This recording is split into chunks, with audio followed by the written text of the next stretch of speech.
কি আশ্চর্য, এই বছর দুর্গাপুজোতেও যেন রাত দখলের পালা।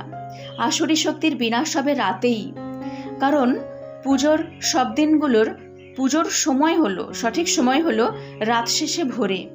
যেমন ষষ্ঠীর পূজার সময় হলো ভোর 6টায়, সপ্তমীর পূজার সময় হলো ভোর 5:30টায়, অষ্টমীর পূজার সময় ভোর 3:30টের সময়, আর সন্ধি পূজা সকাল 6:24, নবমীর পূজার সময় হলো ভোর 3:30টের সময়, পুষ্পাঞ্জলির সময় হলো ভোর 4:30টের সময়, আর নবমী দশমী এই বছর একই দিনে পড়ছে। আর দশমীর পূজা আবার সকাল 7:03 মধ্যে সমাপন করতে হবে। তার মানে সবটাই যেন রাত দখলের পালা, সারা রাত জেগে প্রস্তুতি নিয়ে পূজা।